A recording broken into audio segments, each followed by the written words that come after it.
How far do we let it run down? That's the question. Can you hear me? I can hear you. This is the least, quite literally the least we've talked leading up to an episode. Not a moment of preparation. We went straight into it. We're back on the Poor Sports Podcast. We are back. Can you see my face on your screen? Oh yeah, baby. Big old face on my screen. That's nice, because on my end, I only see your face and then a blank square, which has never happened before. These are the realities of free show production. Yeah, remote recording. So that's interesting. So okay. I don't want to look at my face, so it's totally fine as long as it works for you and for everybody else. Here's what we need to make sure is, let's see what what I'm seeing, what the listeners see, what the viewers see. They're seeing your face from what I can tell. If you can't see Alex's face, if you enjoy Alex's, give us some comments on Alex's face, good or bad, don't care. Roast him. I'm willing to. I'm in charge of what comments go up, so I'm willing to let pretty much any roast of Alex make it to the forefront. I don't think anyone's tuning into this for our faces. That's fair. Personally, like I've told you many times, we have to produce this through the lens of the podcast, because truly, if you are listening on the podcast, I think you get the best experience. You don't have to look at us. You just get to hear everything. But you have to wait a couple hours at least to hear our hot takes. That's true. And we do tend to break a lot of news on this show. I don't know why it happens that way. It's just, I guess it's like for the East Coast especially, it's like the end of the day news dump at this time of day. 3 p.m. Pacific, 6 p.m. Eastern. That's the end of the day news dump.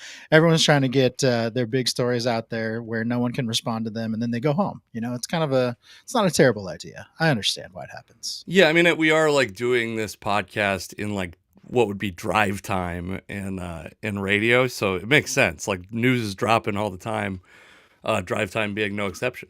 Yeah. There's a reality to sports PR and the timing of when you do things. So I totally get it. Yeah. Here we are trying to replace 1 hour of your sports radio listenership a week. And occasionally we have to break some news. Do we have news to break today? Because I have not checked recently. I don't think so. No. The Mariners have still not signed Matt Chapman, if you're wondering. That seems to be the headline of the week, is that the Mariners may or may not sign a third baseman that can actually play third base. But wow. Yeah. If we had to deal with the Mariners have still not signed story this year, it would be we'd have to do this podcast twice daily, 4 hours each session. You could do like someone needs to create one of those like bot Twitter accounts that's like, how those bot Twitter accounts are like, did something happen, yes or no? And like every day they just tweet yes or no. Someone could do one of those for, did the Mariners sign Blake Snell yet? And every day the tweet could just be no. It's just it's pretty easy. It's just set a scheduled tweet for the next 750,000 days. And then if they ever happen to do it, you can jump back in there and oh shit. override the scheduled tweet. But now it's Matt Chapman. So it's like, there's constantly a free agent the Mariners are linked to that they may or may not sign, and that's where we're at. Maybe he'll sign during this show. That would be actually, I would love it, because I'm a Mariner fan, and I think that's the kind of addition that they need to make. So let's hope. Yeah, it's not a bad addition. This week or next week, that's fine. It can be next week if he prefers to wait till then. That's cool. We have a lot of big news to talk about. I'd like to first talk about my stand-up comedy, because last we checked in, I was on quite a cold streak, and I had a pretty good weekend of comedy, including I went into a show. This is not a good headspace to be going into a comedy show, but I went into a show where a friend of mine, Charles Hall, was originally booked to headline. And if you don't know local comedy, which I don't know why you would, if Charles Hall's on a show, like he's my buddy, I'd happily open for him, but he and I would like be headlining the same shows typically.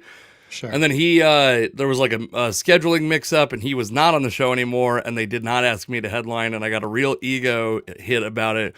Came in performing angry, I'm like really and I had like a very good set. Sold a bunch of shirts out in Bothell, Washington, and then I opened I was supposed to have Saturday off to make my family happy, but I got an opportunity to open for one of my favorite comics, a guy named Matthew Broussard, at Tacoma Comedy Club, the small location. And that was great. And then we had our first ever Tacoma Comedy Club crowd work show on Sunday. And we're going to have another one April 7th, which was really fun. I already have a clip out from it. I put a clip out on Instagram today. super super fun, and I ended up doing like 30 minutes of crowd work because they hadn't dropped checks when the show was supposed to end, so they were like, can you please go out and do more time? And I'm like, I literally was thinking about doing it for my ego, so yes, like So yes, it I went will go. well. It went It well. went great, How yeah. many people turned out for this crowd work show? There were about 50 people in the crowd. We did Pretty one good. before at the old club, the big club. It's still there, but the big club, and it was about 20 people in a place that seats about 250. So Yeah, it it's a felt a very lot big room. worse. Yeah, Very 50 big in a room. 90 seat room is a lot better than 20 in a 250 seat room. The other benefit this time is that the last time not a single person in the audience knew that it was a crowd work show.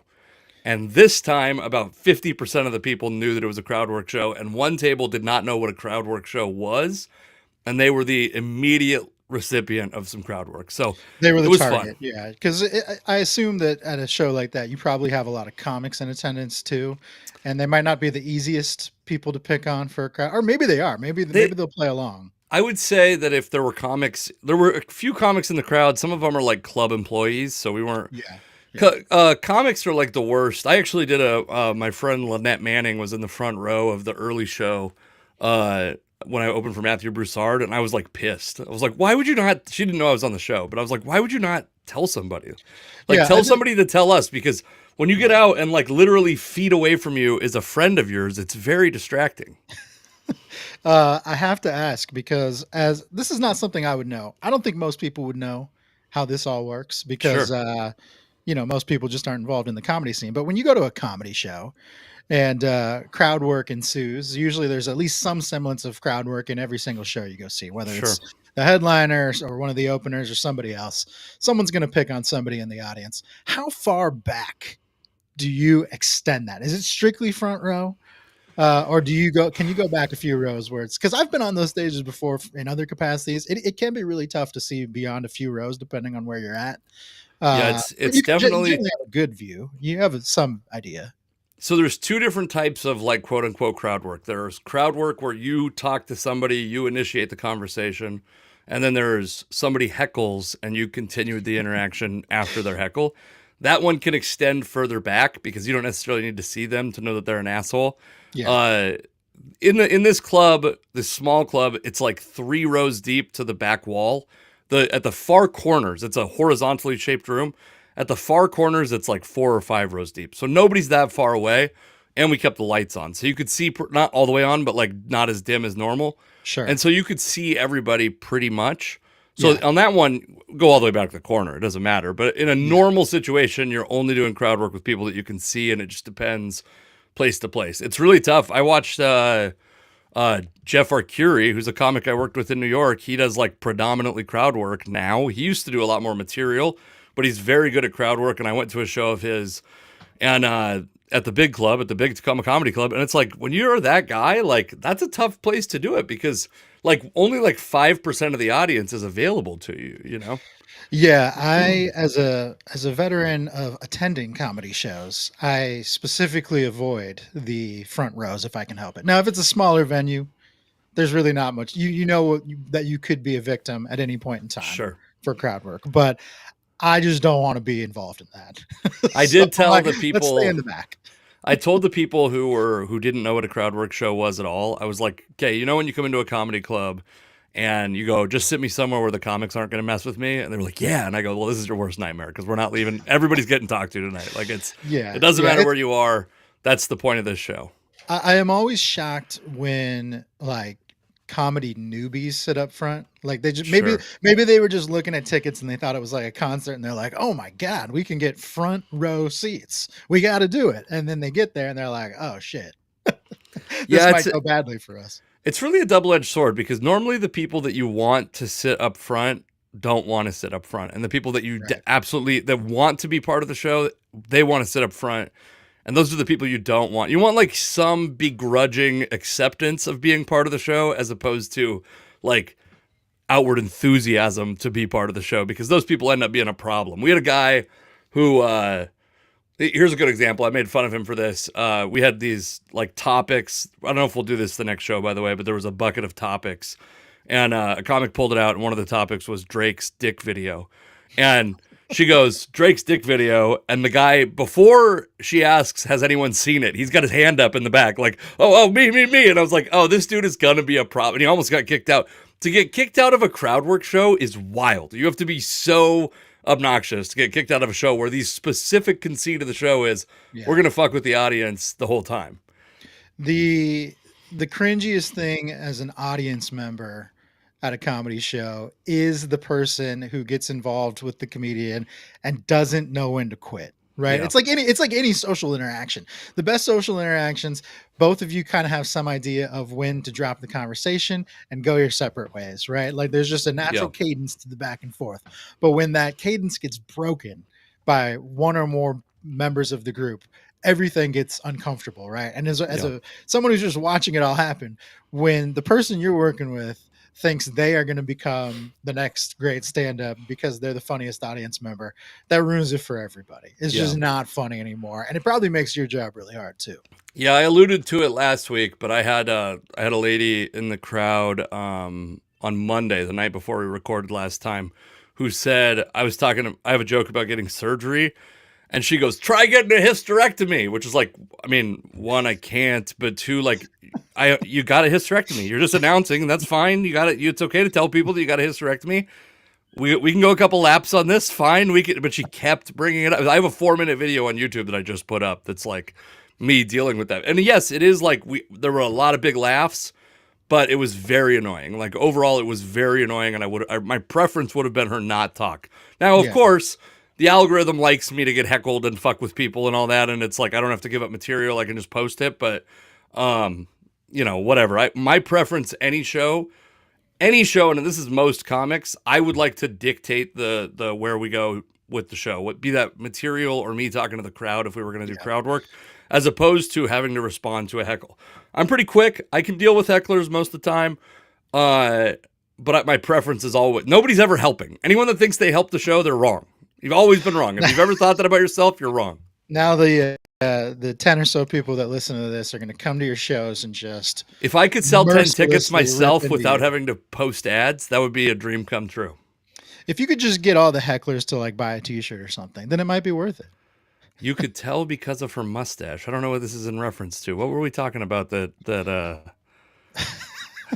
I don't know. This is my pal Mike Hansen. Sometimes we get these. This is like Steve Ryan, who I actually worked with this weekend also, who was commenting the other one where it's like, is there somebody that I have blocked that I'm not seeing the comments on that he says hysterectomy.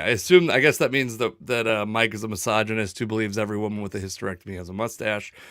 Anyways, let's move on to other comedy, because I have this question, and I hadn't thought about this until the news came out, that because you are a comedy viewing veteran, you go to see a lot of comedy.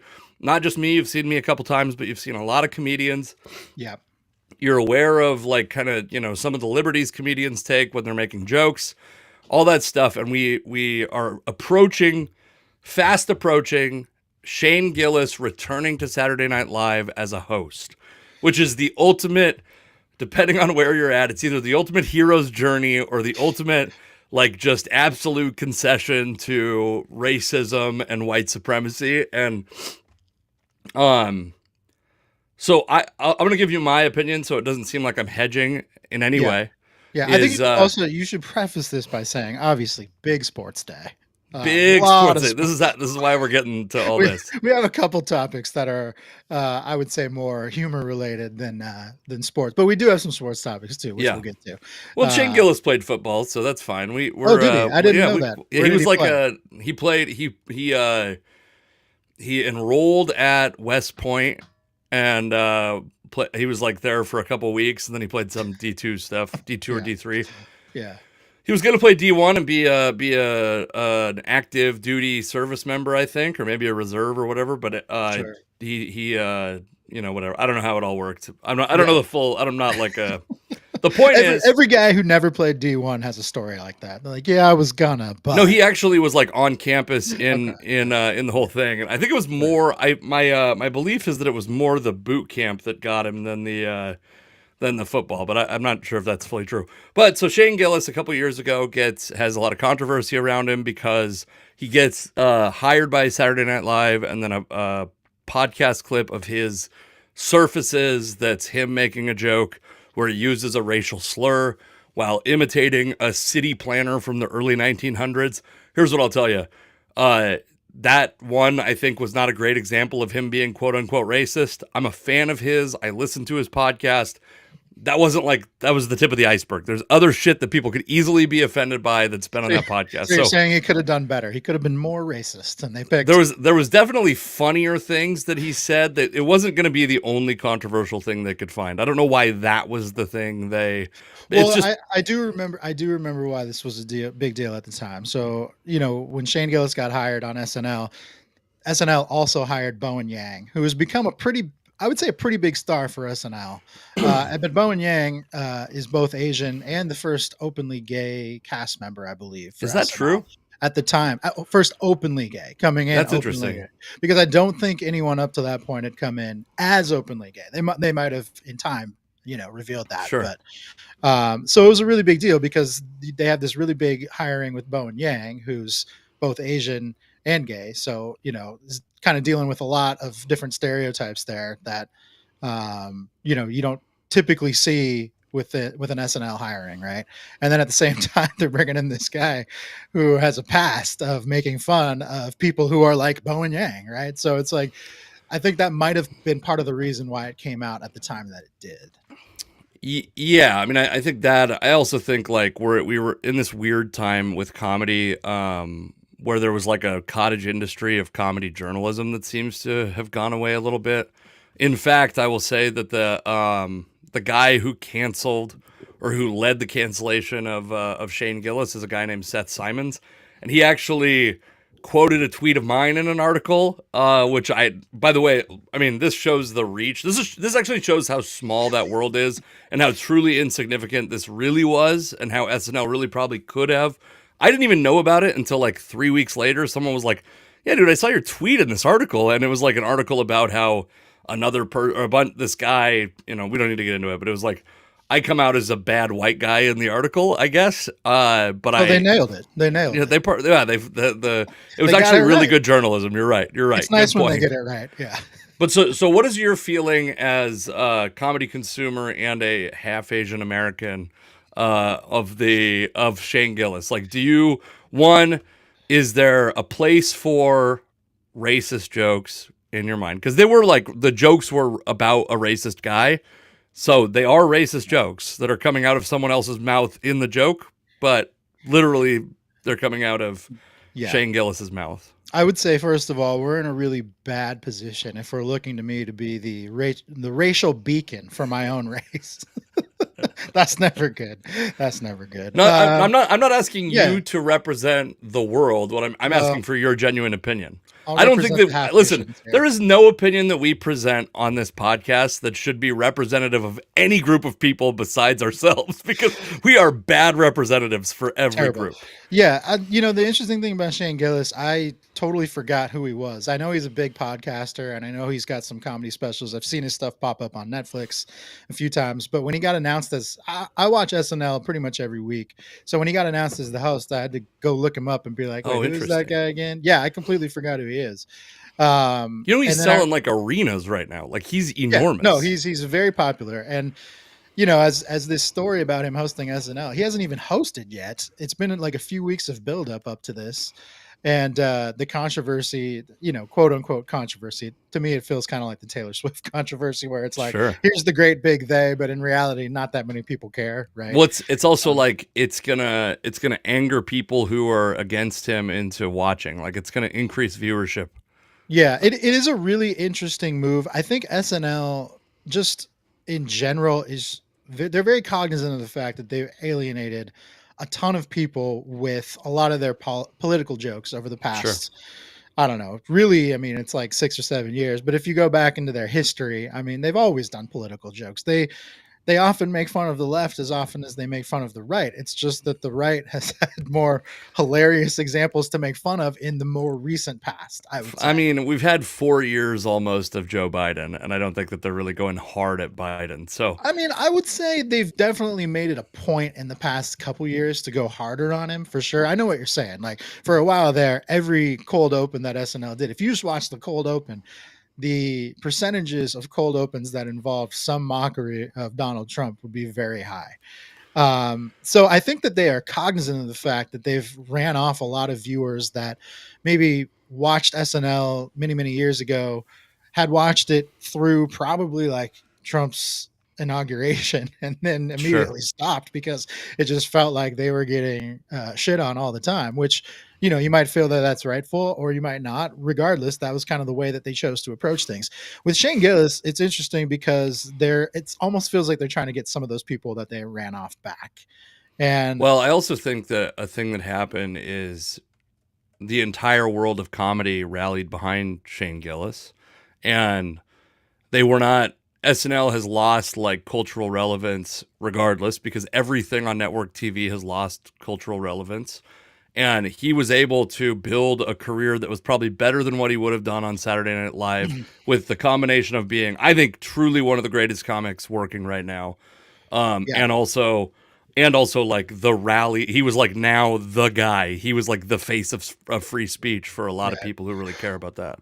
Well, and I think just this is almost more of a commentary on SNL than it is comedy as a whole. I think for years people have talked about the problems with SNL. I mean, one, they don't pay their cast members very much. Two, the people who are part of the cast say it is quite time consuming. So it takes away from being able to go, you know, host your own podcast or do a comedy tour or act or do whatever it is that you want to do. And three, I mean, the recent past of SNL, as far as like churning out talent like they did in the 80s and 90s, is much worse than it was back then. Sure. They've had Kate McKinnon, they've had Bill Hader, they've had Jason Sudeikis in, you know, the last generation, let's say. They've had some really big names, but the vast majority of people, you know, kind of those second and third tier players on their cast have not turned in great careers the way people in the 80s and 90s did. Kenan Thompson has been there for like 20 years now and really hasn't done a whole lot beyond SNL. So it's made it really tough. I mean, I think Shane Gillis in some ways kind of escaped. He had the freedom to go do other things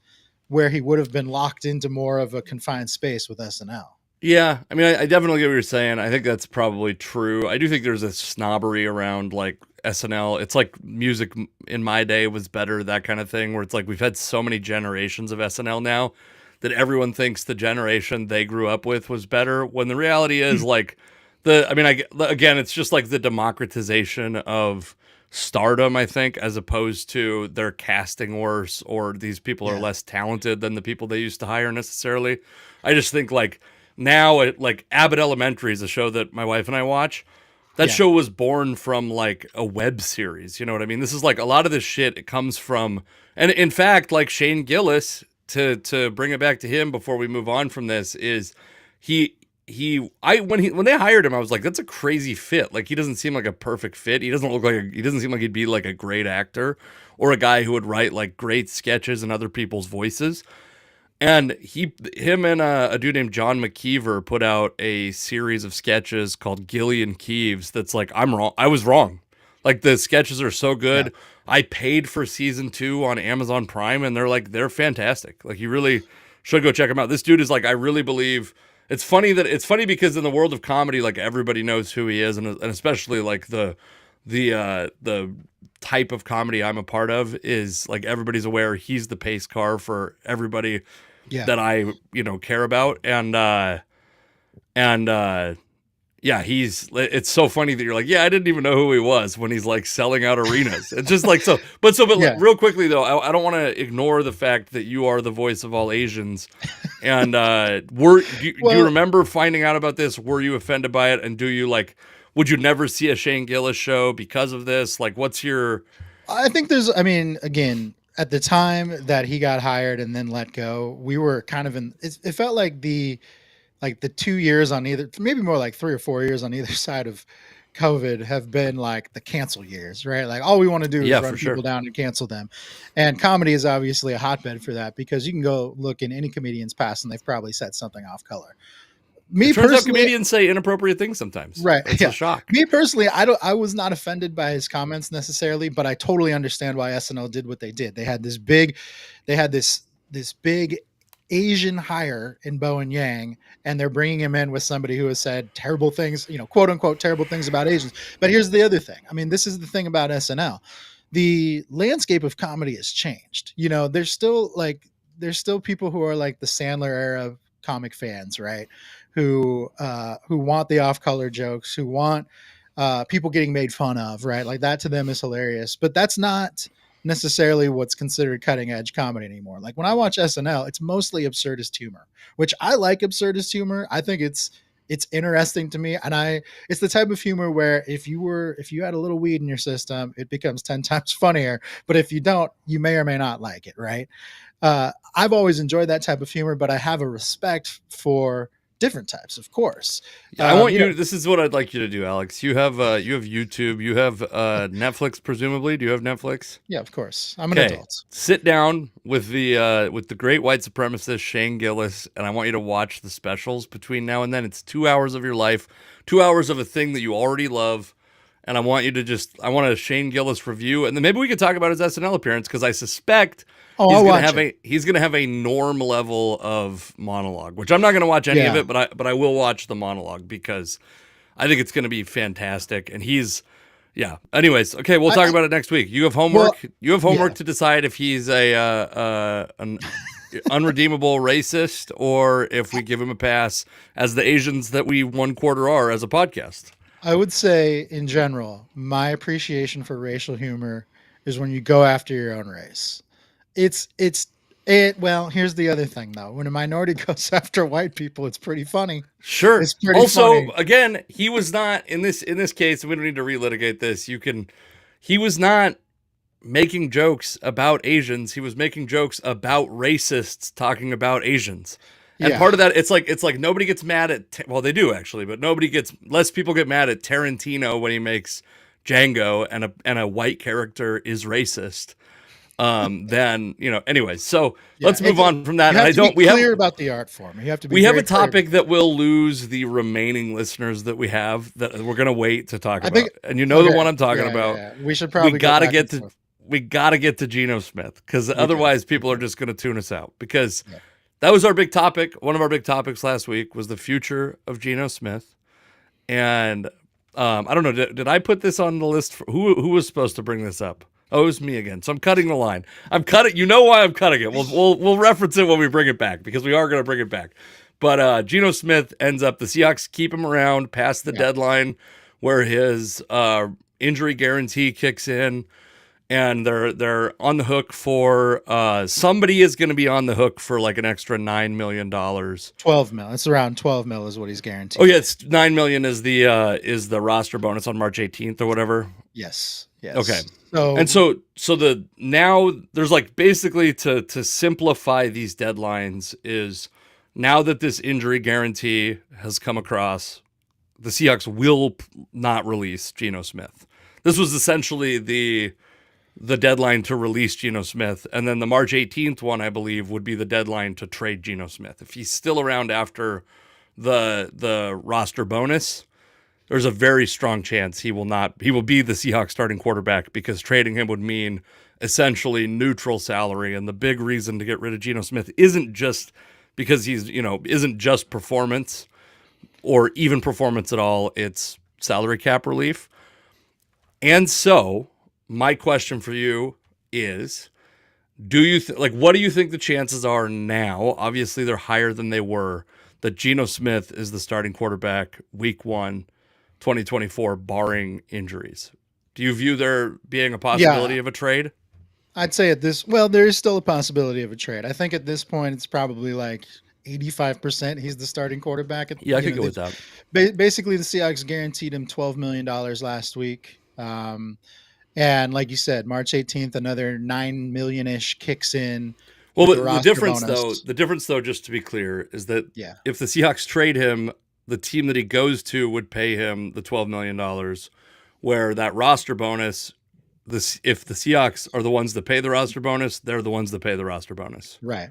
So, no, I mean, I think it certainly dramatically increases the probability of him being the starter. I think I did see a number of articles when Geno and the Seahawks, basically agreed for him to stick around last week, making very decisive claims about what this meant. Now, I think the Seahawks view this decision as an investment in some ways, because I think their thought is $12 million for a starting caliber quarterback is kind of a bargain in today's market. So that still allows them the possibility to explore trade options. If someone were to come calling and say, "Hey, we need a quarterback, and we see you have this guy who's only going to cost us 12 mil. That's a pretty good price for a stopgap, right?" Um, that's kind of offensive to Geno. They might not view him as a stopgap, but the reality is that's probably what and a different team would probably see him as, right? So, I think the Seahawks think they still have all options at their disposal, and that this was basically a nothing. This was a given. It was always going to happen where they were going to guarantee this 12 mil. And the bigger deadline is probably that March 18th deadline where you have to decide if he's going to be on your roster or not. Now, I believe that deadline's like 5 days after the new year starts. So 5 days into free agency. Obviously, the draft hasn't taken place then, but after that free agency period starts, you usually have a little bit more clarity on any team's roster. Do I think that they're realistically going to get a trade offer for Geno Smith? Probably not. I mean, there's not a lot of teams out there that need a quarterback. And because you're talking about a deadline that occurs before the draft with all the quarterbacks available in the draft, I mean, you would have to be looking at a team that wanted to maybe draft a quarterback, but sit him for a year or two, which the Seahawks could conceivably be in that camp as well. Well, it's interesting because I think it's not just the team that wants to sit him or sit the rookie for a couple of years, but also a team that is interested in winning now, because you're not going to be paying him like backup money. You're still going to be paying him. It's low end starter money, but yeah. So yes, I agree with you on that. I think that the teams that make sense are like, if Tennessee decides that they want Will Levis to sit, I think Minnesota would make a lot of sense if Kirk Cousins goes elsewhere. Maybe the Raiders, if the Raiders, I don't think they believe in Aiden O'Connell as the starter. It looks like they're going to cut Jimmy Garoppolo. And by the way, Jimmy Garoppolo, a guy that a lot of Seahawks fans, including myself, wanted the Seahawks to end up with a couple years ago when he seemed like the odd man out in San Francisco. Like Jimmy Garoppolo got busted for PEDs, and I was just like, he needs to get a refund, man. They were drugs, but not performance enhancers. Yeah, I mean, what other team? I guess whatever happens in Tampa Bay, Chicago is interesting. Chicago's interesting. Yeah, they're interesting for both Drew Lock and Geno Smith. I think the problem with Chicago is because of where Justin Fields is at in his contract. They either are going to decide they're not going to keep Justin Fields on the roster and bench him. That's just not a realistic thing for them to do. What could happen with Chicago is they decide they either want to they want to cut ties with Justin Fields in some capacity, right? Sure. And in doing so, they still have the number 1 overall draft pick, which they could use on a quarterback. Maybe they don't think that guy is ready to start day one. It seems unlikely. They could also potentially get rid of Justin Fields and trade down from number 1. I mean, these are all things that could happen. And obviously with Shane Waldron over there now, who's coached both Geno Smith and Drew Lock, he has a familiarity there. So if they decided to go in a different direction than what they have, I mean, there's some potential with Geno there. But it just seems most likely that Geno Smith is a starter on the Seahawks next season. And who knows where that leaves Drew Lock? I mean, if you have Geno Smith and you conceivably go draft a guy at quarterback, then you certainly don't have a need for Drew Lock. And that probably means he goes elsewhere as a free agent. But that assumes you draft a guy, though. But of course, like we're talking about, the league year is going to start. I mean, I think there's going to be a delicate thing because I think the advantage of Drew Lock is only if you can sign him at a contract with a similar annual average value to what he was making as a backup. If you're going to sign him to Geno Smith money, keep Geno Smith. That's no, go ahead. To me, I understand the argument, and I kind of agree with the argument that I think that he and Geno Smith have a similar skill level. And so having said that, I think it makes sense to me that you would just let's just keep the cheapest one. Because let's say you go draft a quarterback. The advantage of having a young quarterback is you get $40 million in cap space for those years that he's on his rookie deal to use on defense and skill position players, and maybe front load some contracts of guys that you want to stick around past that rookie contract, and you want the guarantees to fall off a little bit towards the end of their careers. Like you get a lot of cap flexibility and the ability to really exploit that extra cap space, but you don't get that if you have a guy making $30 million against the cap in Geno Smith on the roster.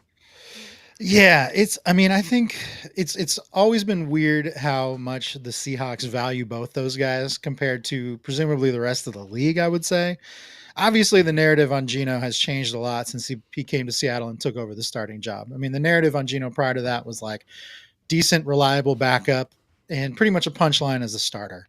And he changed that. He changed that narrative entirely. Not only did he change it on the field with his play, but like I think the intangibles of Geno Smith are really undervalued by most fans. I think the perception of Geno Smith is that he's kind of a joke because that's what he was when he was in New York, when he got drafted, throughout much of his career.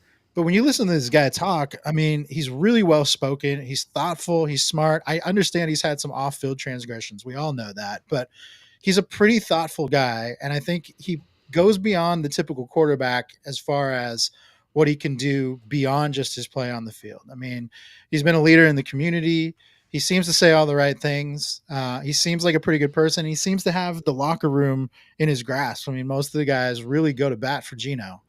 And I think those are characteristics that the Seahawks have always valued quite a bit. You know, I think that's part of the reason why they ultimately cut ties with some of the guys they did. You know, they let Earl Thomas go. They let Russell Wilson walk away. I mean, in a trade, but they basically decided to part with some of these guys because they maybe didn't have all those intangibles, even though they are great players on the field. So the characteristics that Geno has, the team really, really seems to value. And that's not to say that someone like Drew Lock doesn't have those characteristics or somebody else entirely out there. But, you know, it's a bad expression, but the devil you know versus the devil you don't. I mean, you know, in this case, it's a positive. You know what you have in Geno, and you know it's pretty good. So to just move on from that would be hasty without any kind of contingency plan in place.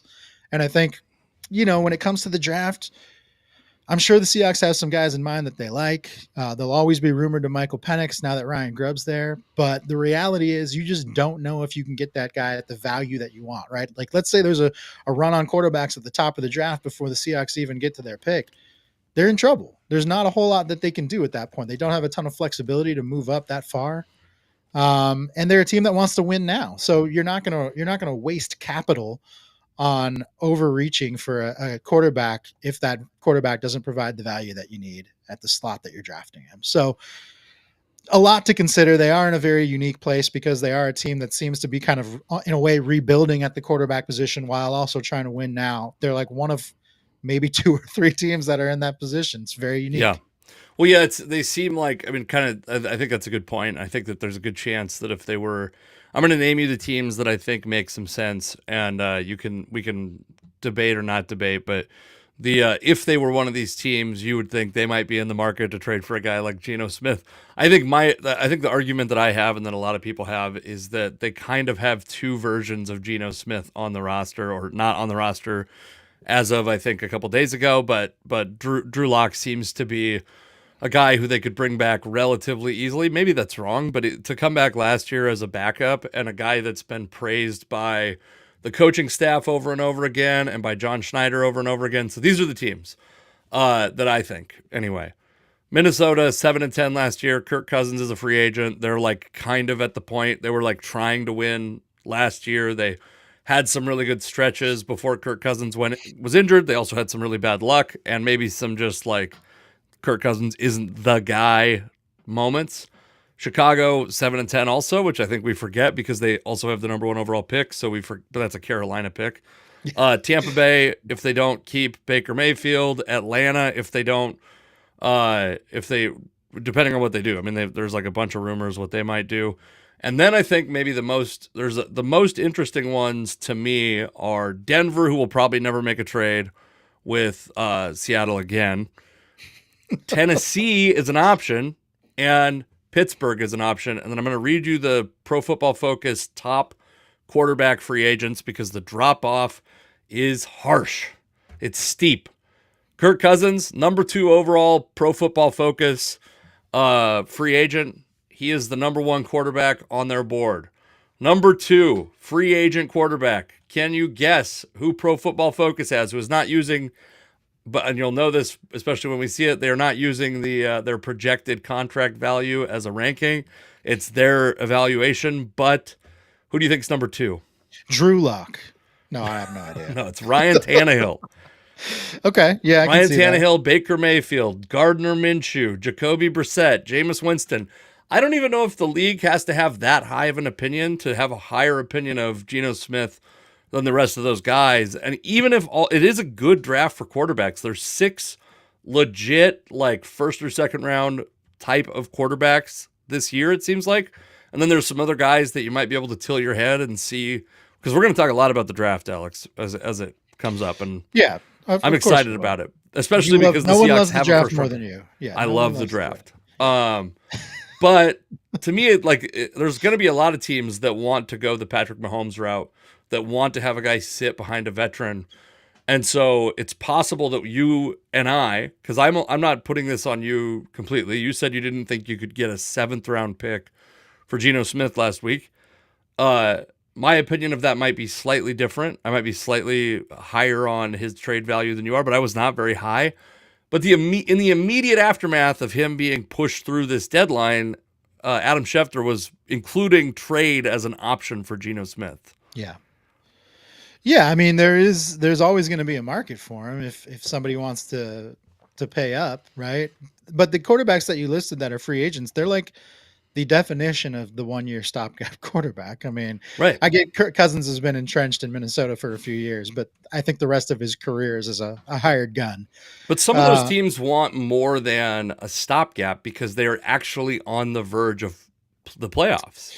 Yeah, all those teams I mentioned were like in playoff contention. Right. I mean, the NFL, it always surprises me which type of guys the NFL values. Like when Derek Carr got the contract he got last year from New Orleans, it's like, if you were just a fan and you looked at Derek Carr as a fan, you would know that contract was bad. But there has to be some, and I think part of it is like some of these guys who have the intangibles, like that's something that fans often don't see. Like maybe if it's your guy, you understand what their intangibles are.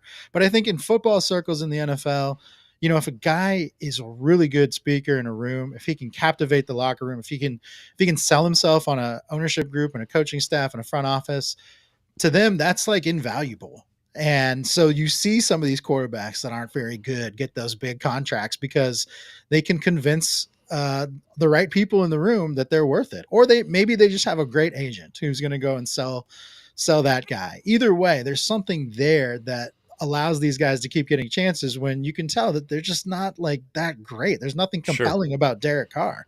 So I think the Seahawks see all those things that like a lot of those teams see in guys like Derek Carr, for example. They see that in Geno Smith, but probably to another degree. I mean, they really seem to value him as a starter. And that's where it just gets, you just never know. I mean, I think the perspective of fans is that, if they can get something for Geno, they'll trade him. But for all we know, the Seahawks have no intention of trading Geno Smith. Yeah, that's absolutely possible. Yeah, whether they intend to draft somebody or not is one thing. But separate from that, I mean, they might see the contract that they signed Geno Smith to last year, and in their minds, that was always going to be fulfilled all the way through. And really, I mean, if you look at his season last year, there's no reason to think that the fulfillment of the contract would be like bad for either party, for the Seahawks or for Geno. I mean, they got exactly what they paid for last year, in my opinion. I mean, he was worse than the year prior, but the year prior, he was such an unexpected surprise that he really exceeded all expectations and earned the contract that he got. The contract, and we talked about this last year. I mean, the contract that he got at the time was beneficial for all, the team and for him. And so, and I mean, even the fact that they're in this position to possibly be able to trade him, or they could have gotten out of the contract, and next year they could get out like pretty easily and save a whole bunch of cap space. It remains beneficial for the Seahawks. I get how it's like everybody keeps bringing up this thing like, well, the Seahawks view him as a bargain. Well, it's like, yeah, fine, but he's a bargain to every other team too. Like I agree that he's a bargain, but it's also, I will say this. if they keep Geno Smith and they re-sign Drew Lock, about half of the teams in the NFL carried 3 quarterbacks last year, and the rest of them carried 2. What I would say Yeah. is, to me, that changes the round you start looking at quarterbacks for me to be happy, and that means like it's probably like 4th round and later. If they're going to have both those guys on the roster, then I don't really want those guys blocking Michael Penix or JJ McCarthy or Bo Nix or Yeah. somebody like that. Or even like if you have to draft him with one of the 2 third-round picks, like a Spencer Rattler or I'm a big, like, I like Joe Milton, who you might be able to get later, but those guys that you have to draft early with, and especially because this defense is full of holes.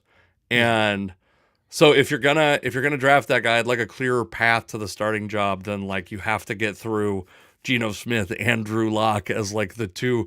That's like the bosses on an unlicensed Christian Nintendo game. You know what I mean? I don't know if you ever played any of those. Not the unlicensed, only the licensed. I'm a rule stickler. Yeah, I agree with you. I mean, the Seahawks, granted, it's a whole new regime, more or less. I mean, John Schneider's still there, but they've very rarely carried 3 quarterbacks, and they certainly haven't carried a 3rd quarterback that had any sort of prestige. So, I mean, if you are going to go 3 quarterbacks, I mean, it's probably not going to be one of those big name guys in the draft that everyone's thinking of. But at the same time, I mean, this is another, you get all this hype around these quarterbacks. Like, let's take Michael Penix, for example. I mean, throughout the season, Michael Penix's draft stock skyrocketed because the Huskies were winning and he was playing very well.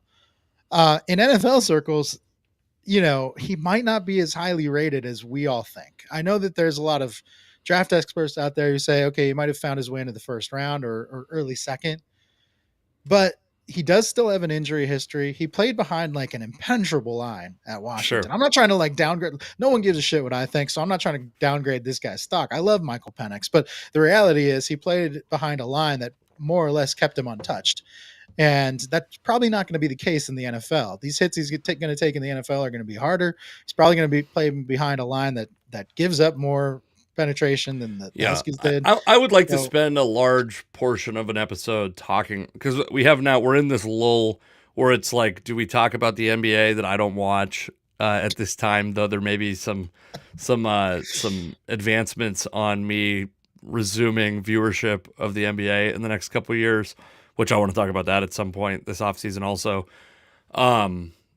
I want to talk about all the Huskies because I've been wanting to talk about Jack Westover since the Michigan game, and I had him as a topic either on our sheet or in my mind to talk about, and never brought it up because and we should find find a guest that already has a podcast and a microphone and better internet than Roger Lazola and get them to come on to talk about the Huskies players, because I would love to, because I'm with you. Like, I love Michael Penix.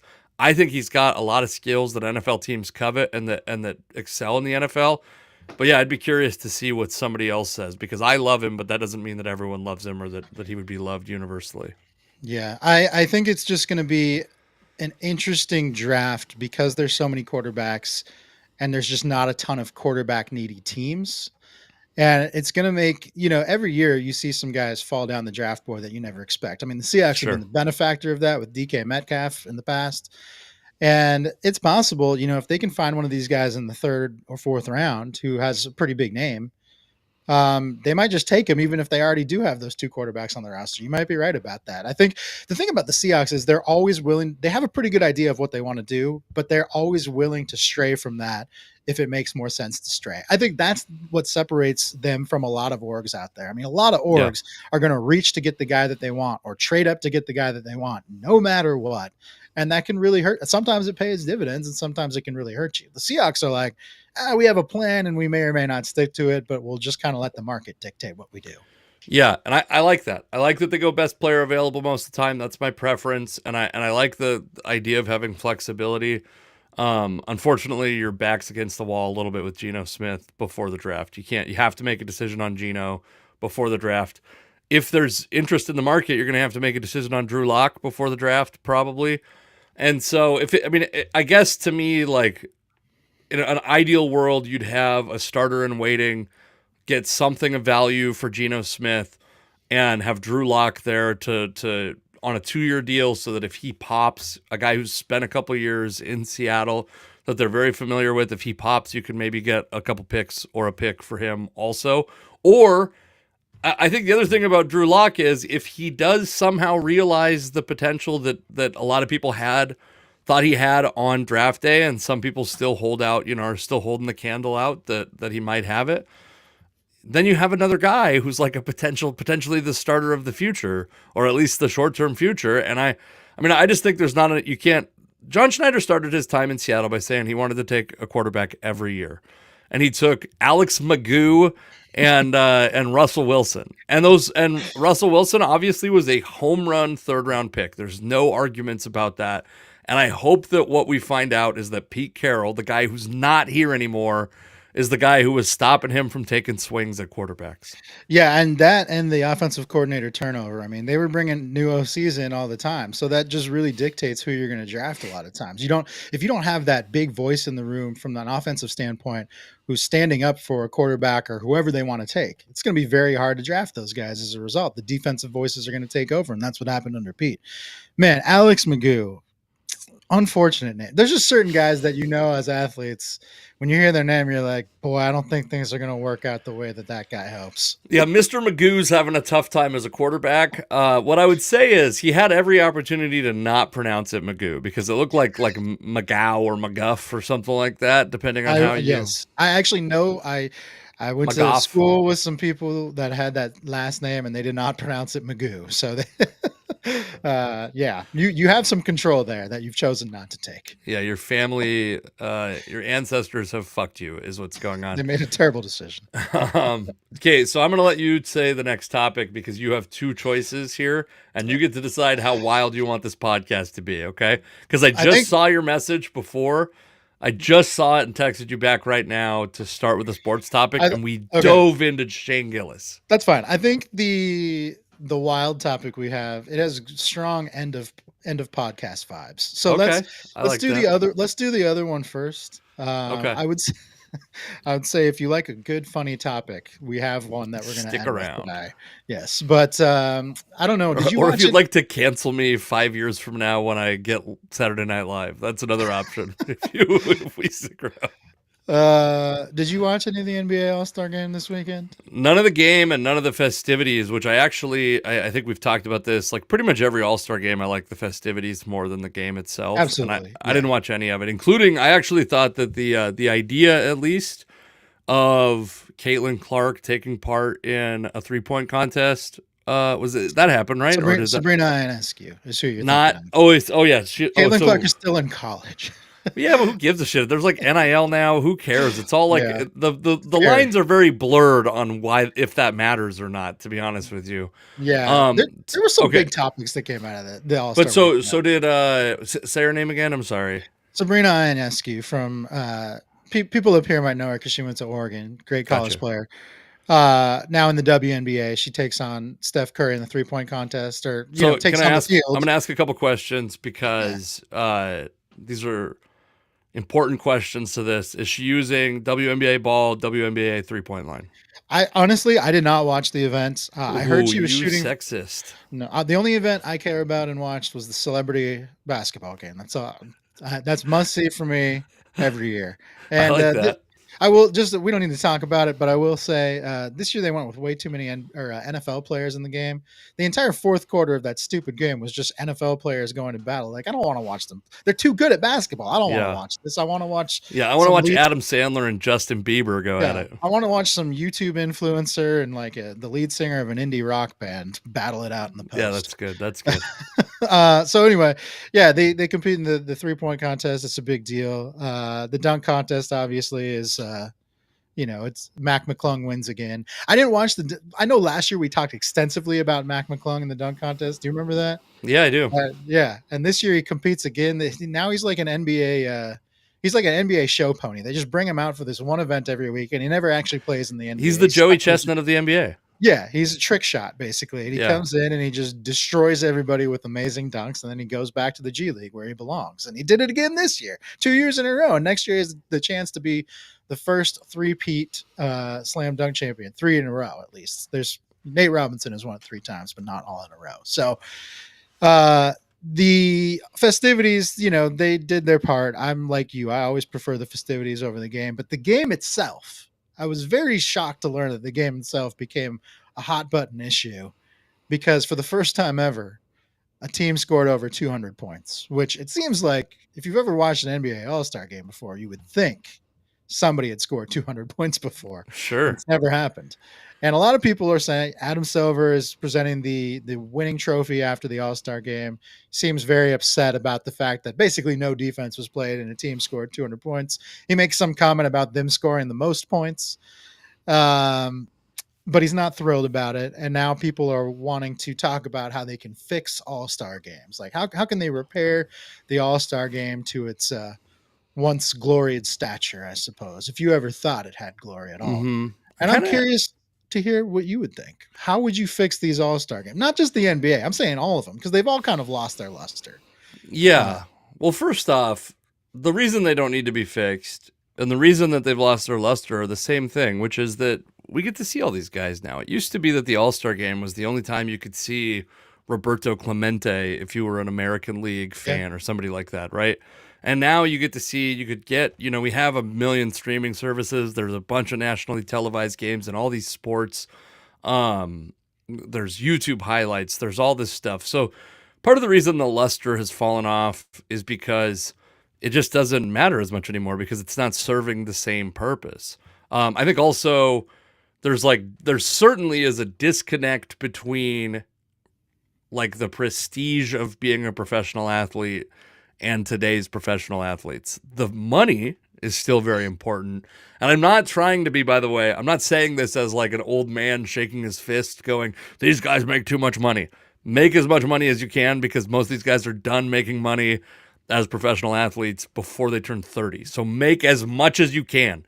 I'm not in the business of taking money from millionaires and giving it back to billionaires, okay? That is not but what I'm saying is like, I don't even understand the incentive for these guys.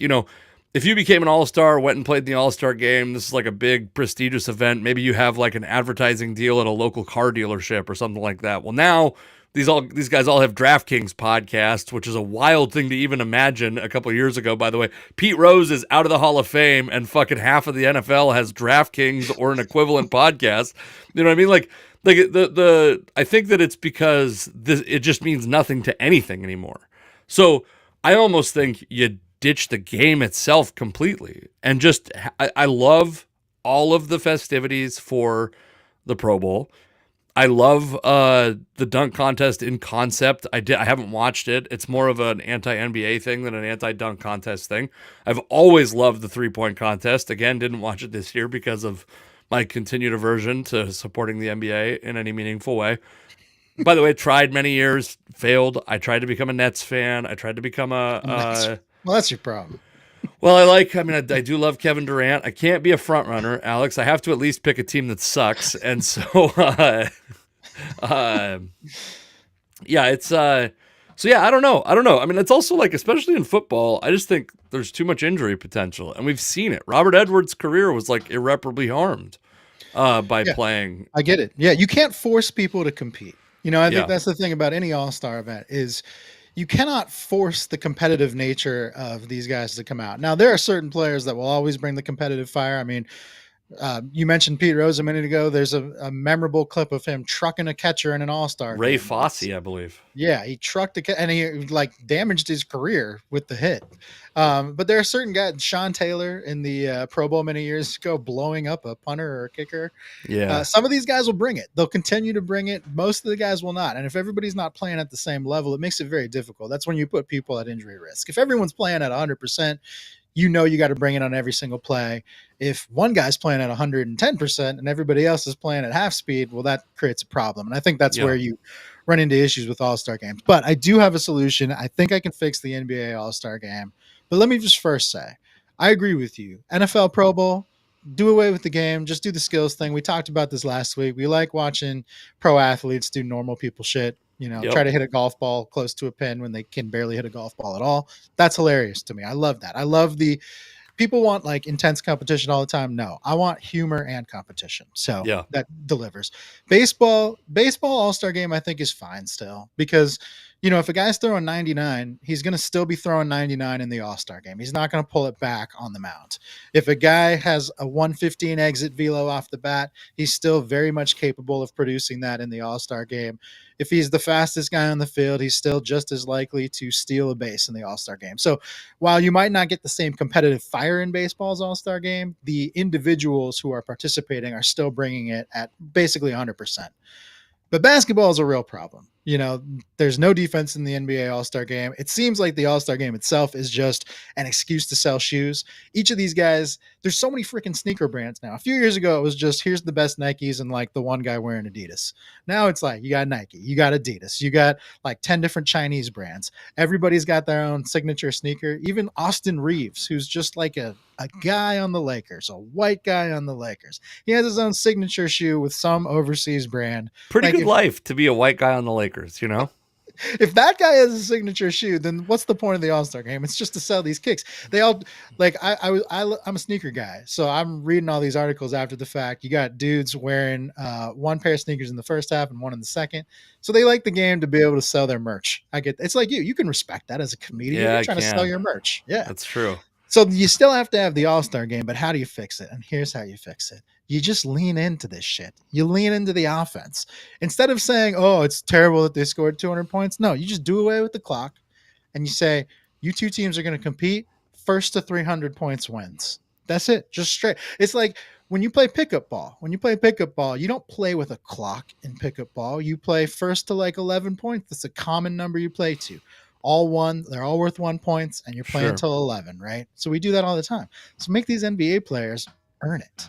Go 300 points. First one, they might be out there for 3 hours, but you know what? You're going to see some hustle out of these guys because they're going to want to get it over with. You want to know what'll make these guys who are already not playing defense, who already aren't playing a competitive brand of basketball, what's going to make them really motivated is make them do more of it. That'll do it. This is the craziest, worst idea I've ever heard of my life. I think this is the best. If you told me, just try it once. Let's just try it once. Let's see how it goes. Maybe they all just stand there and watch each other shoot threes. That's fine. I don't really care. It could be. Let me modify it slightly. I have an idea. Okay.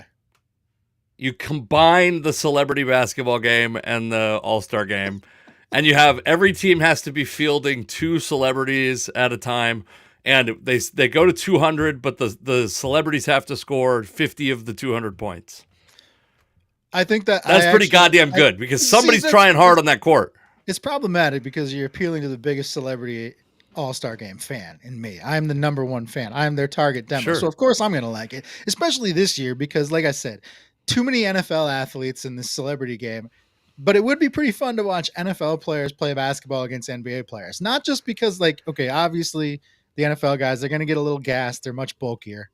But you know what? They're going to throw their bodies around and destroy some of these NBA guys. Like if Steph Curry runs into a Micah Parsons screen, he's not getting up from that okay. Micah Parsons won the MVP of the All-Star Celebrity Game. I'm like, yeah, I've played dude, I used to play pickup basketball every weekend, and the first year Marcel Reese, the former all-pro fullback with the Raiders, who was a UW alum, first year he gets out of the NFL, he starts coming to our pickup runs because we have a mutual Reese, by the way, was like a receiver at UW. He was a receiver at UW. He was a big receiver at UW. He gets to the NFL, he becomes a fullback. So that's a dream fullback. A guy because normally it's like a converted tight end who's a big, slow, bulky guy.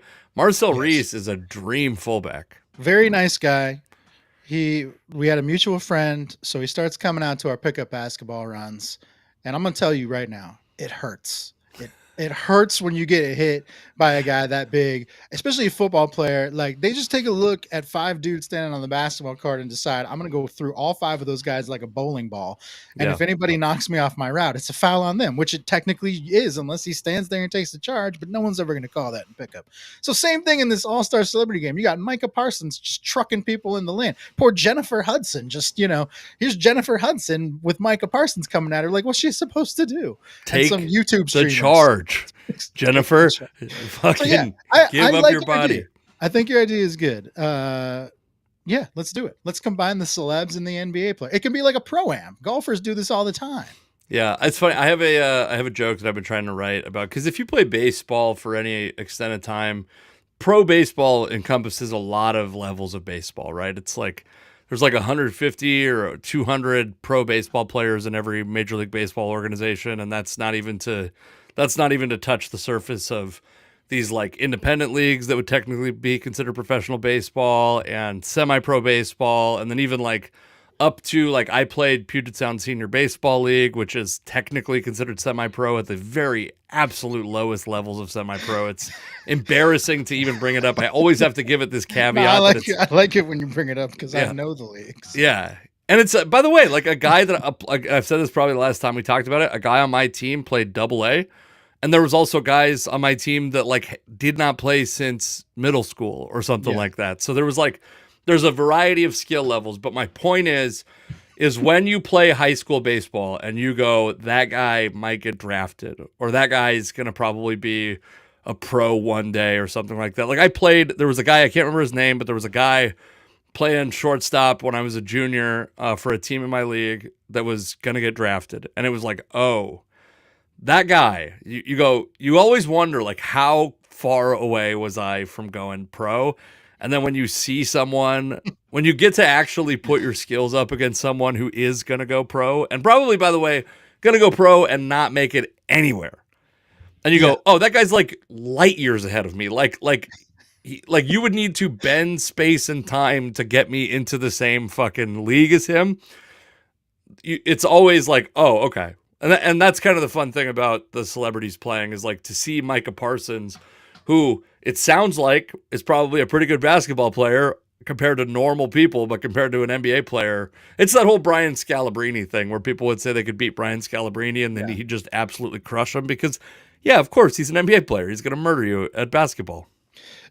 You're right about baseball. I think more than any other sport, if you played at like a high level of high school baseball, you definitely know guys who went pro. A lot of guys who were in the pro leagues, whether it's just the minors or even those that made it all the way up to the major leagues. In no other sport do I think that happens. Maybe football to some degree at the high school level, but in baseball, in every town in America, you can find like one guy who probably dabbled in the minors at the very least. Sure. And so that's pretty unique. But you're right. I mean, I think it's like, you hear this all the time. Like anytime you're dealing with any kind of pro athlete, just the amount of conditioning they do compared to us slobs who sit at home and do a desk job every day.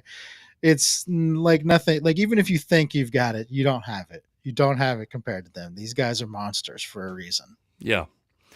Yeah. All right. Speaking of monsters, Alex, speaking of monsters, what would you like to talk about? What's the topic that you texted me on Wednesday, maybe Tuesday, moments after we finished recording the podcast, maybe a day after?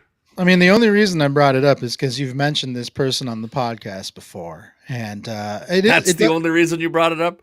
I mean, it caught my attention because of that. It does have regional flair. This person's otherwise not notable apart from the fact that I mentioned this person on the podcast, apparently. I don't actually remember mentioning this person. I think you've done it even like within the last couple of weeks. I definitely remember you saying this person's name. It's possible. But, I do like to talk about this person. It's a story that its origin is in Washington State out of Spokane, which is always fun. Yep. Rachel Dolezal. Yeah. And when you hear that name, for people who don't remember, she is the woman from Spokane who was an NAACP chapter president, an advocate for the African American community. Are you talking about Nkechi Diallo? Is that who you're talking about? I believe that's sorry, I'm confused with I'm confused because you keep calling her by her. Yeah, it's very impressive because Rachel purported to be a black woman, and then it was found out that she is in fact a white woman who is I guess cosplaying as a minority, which bold, very bold. And now she's turned up as Nkechi Diallo in the state of Arizona, I believe, where she was hired as a teacher. And first of all, I mean, we got to talk about the Arizona school system. Is this Rachel Dolezal? This is Rachel. This is pregnant Rachel Dolezal. Nkechi Diallo is my preferred name for her. Yes. Did she procreate? That seems like a bad idea. She has multiple.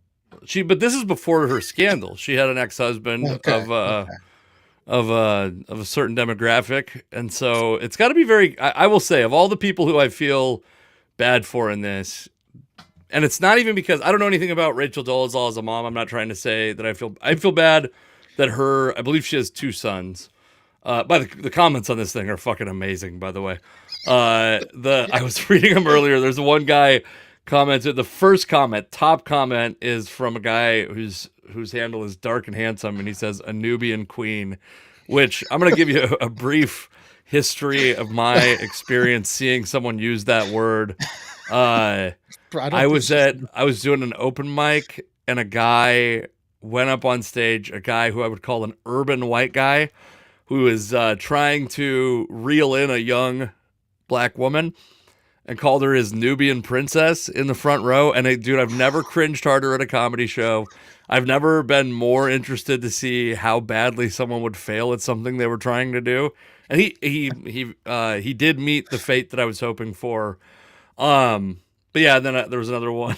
I believe I saw African Queen down here, which you know. So this is all pre-scandal. It made sense. The comments pre-scandal made sense. People. No. This picture is from. She posted this as like a throwback when she was pregnant with her children, okay. but she had the kids pre-scandal. Yes. Okay. Got it. She's 46 years old now. I don't think she's having more children.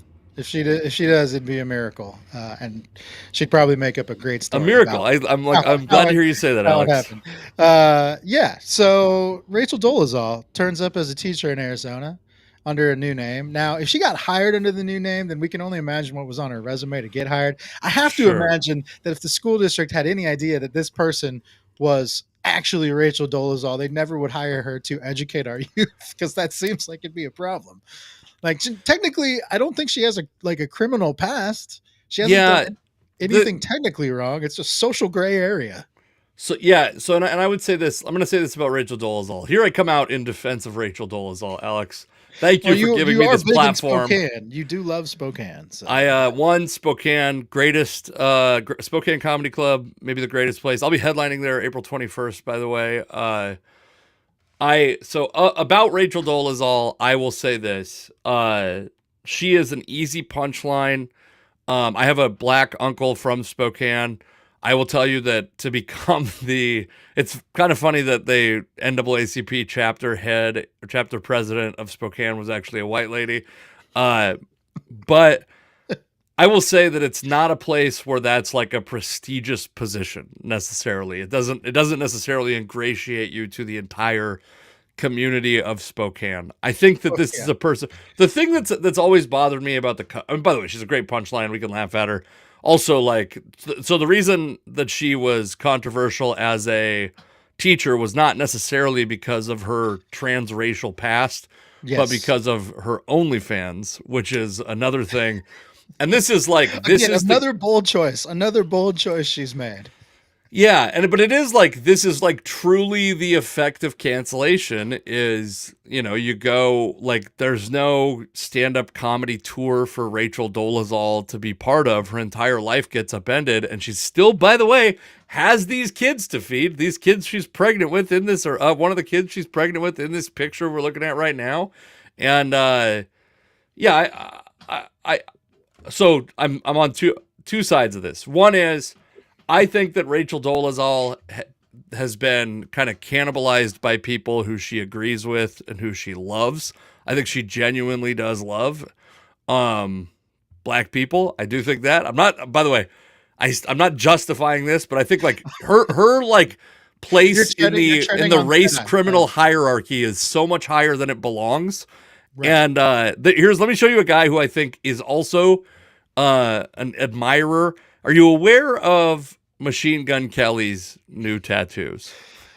I'm not aware. I am aware of Machine Gun Kelly. Okay. I'm not aware of his new tattoos. So I'm going to give you some build up, because my thing about Rachel Dolezal, first off, I don't think the kids should have their teacher on OnlyFans. It's a weird time we live in where the ability to just become a successful porn actor or actress, the barrier of entry has never been lower. It's so easy to do. It's like 1 or 2 extra glasses of wine on a Friday night might send you into that profession. Sure. Yes.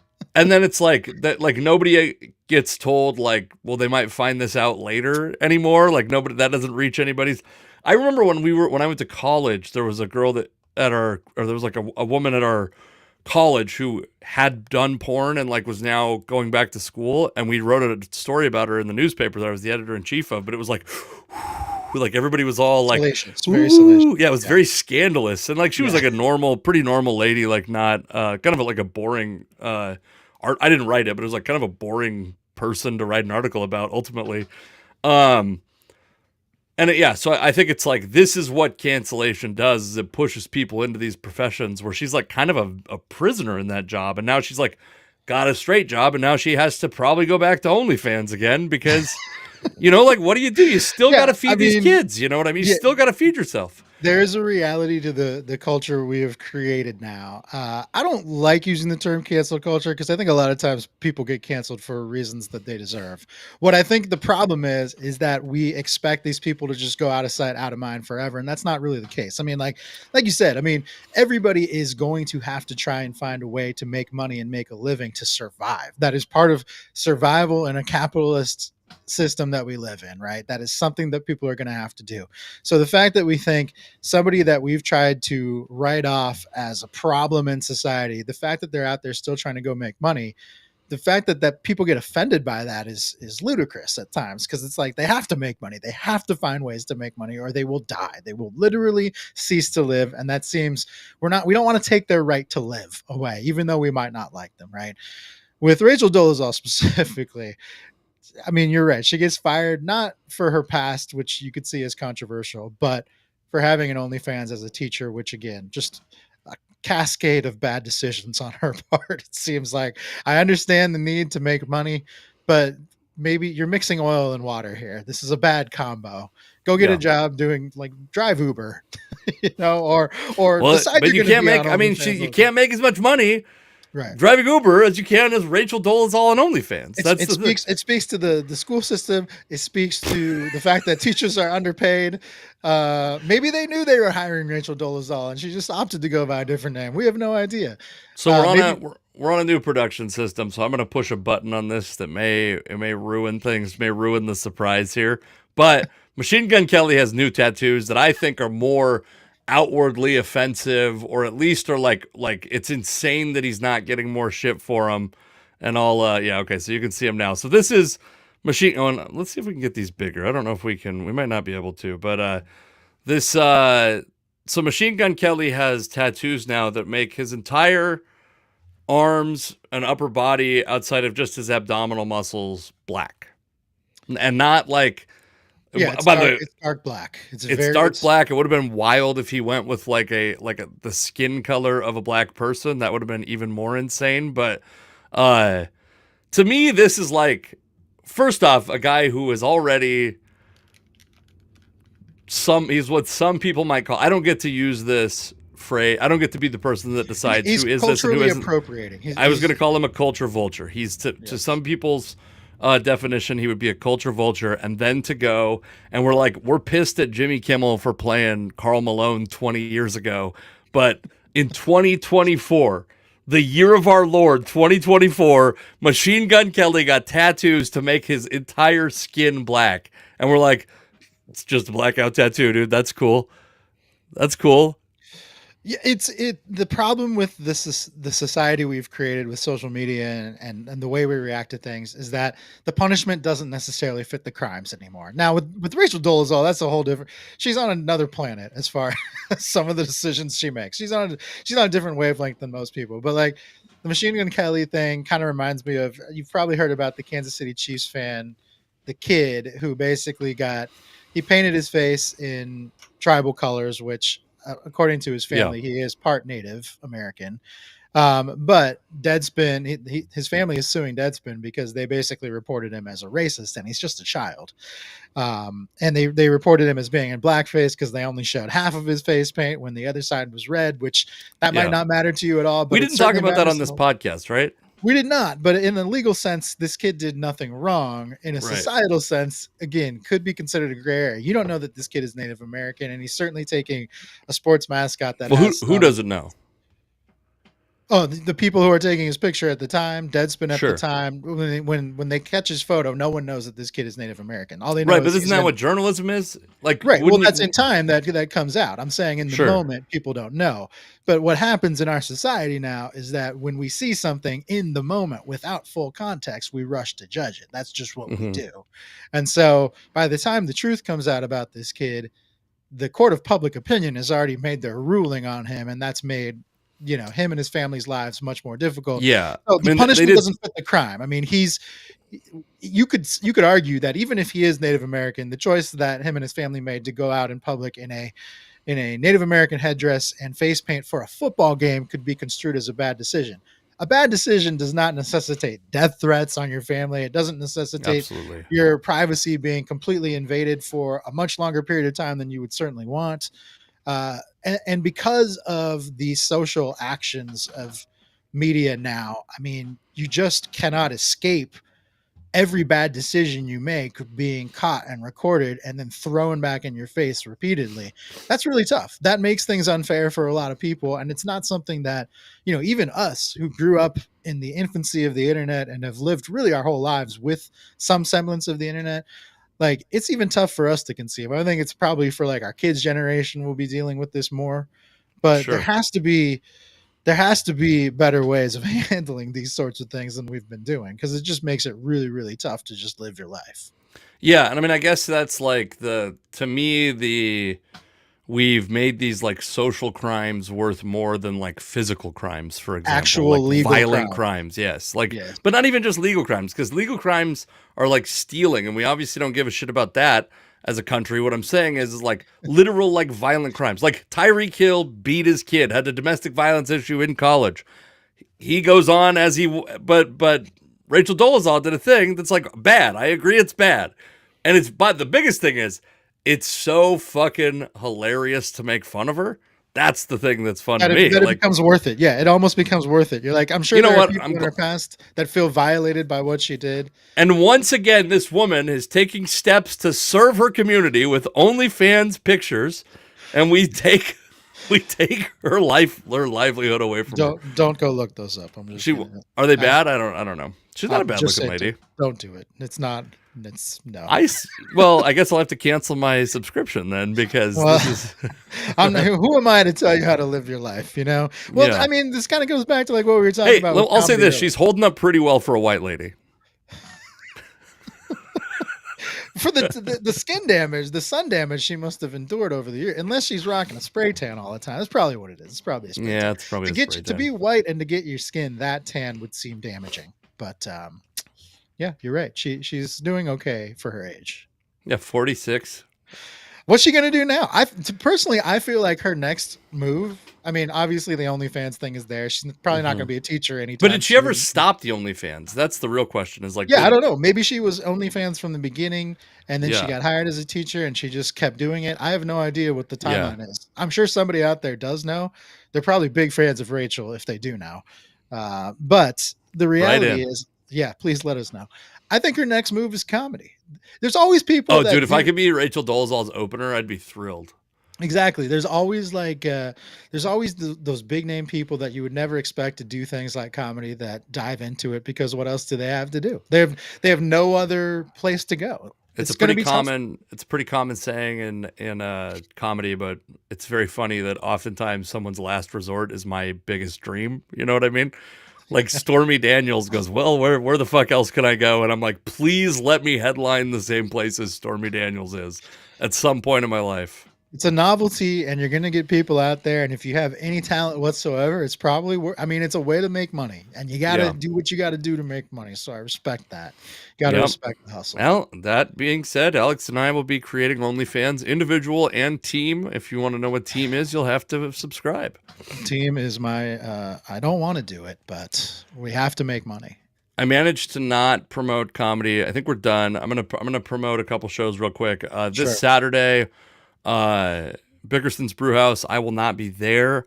I have because I worked last Saturday. I have committed to my family to not work this Saturday unless another favorite comedian of mine calls me to open, and then I get into an argument with my wife and go do that. But great lineup.